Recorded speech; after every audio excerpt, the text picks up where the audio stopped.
And this one is a new edition of the game Consumption, but it's also going to be including the 2 previously released expansions. I actually didn't cover this game back when it originally launched, but looking into this game, I think it looks like a lot of fun, and I think it incorporates the theme into the game really, really well. And for those reasons, this one is my own personal pick of the week. And there aren't too many images on this new BGG page, so the images I will be showing you are going to be from the original Consumption game, so there might be some changes with this new printing of the game. This is a game that plays over 6 rounds where players are going to be using actions to do things like shop for ingredients in all sorts of different ways, gain different recipes, and then cook those recipes in order to get that food into your belly before it ends up expiring. Depending on your diet, there's going to be certain foods that you want to eat and certain foods that you might want to avoid, and other foods that you might want a particular amount of. But I'm sure we've all been known to eat a little too much or maybe not exactly the right thing all the time. And in order to get those things out of your body, you're going to be taking part in different activities and engaging in all sorts of exercise. At the start of the game, each player is going to have their own asymmetrical board representing their diet,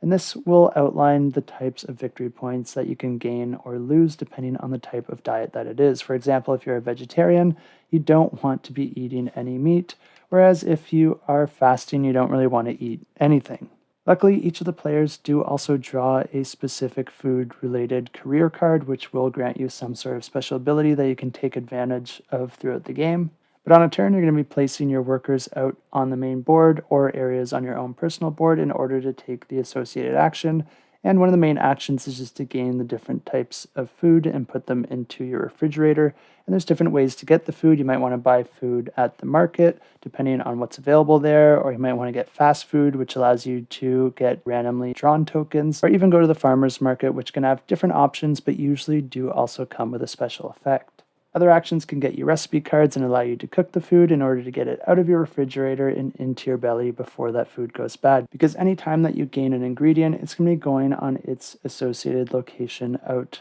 on the refrigerator board, and every round those are going to be moving forward, which means once they reach the end, they are essentially expired and worth negative victory points at the end of the game. This creates a bit of a timer, meaning that you'll want to get those recipe cards in order to use those ingredients before they go bad. But also you don't want to get those recipe cards too soon, because if you get recipe cards that you don't end up using, those are also worth negative victory points at the end of the game as well. Meat goes bad the quickest, followed by the vegetables and dairy, and then things like water and wine and your wheat products you're going to have a little bit more time with. As I mentioned, if you've eaten something that you probably shouldn't have, you can always fall back on the activity cards in order to get those worked out of your body, or you might just want to do that anyway because these cards are worth victory points, so if they're going to be getting you more victory points for doing the activity rather than keeping that food on your board, it's probably in your best interest. But the game continues like this, and at the end of the 6 rounds, players are going to be adding and subtracting victory points depending on the structure of their board and depending on the recipes that they were able to complete or not complete, and then of course adding any additional victory points from those activity cards.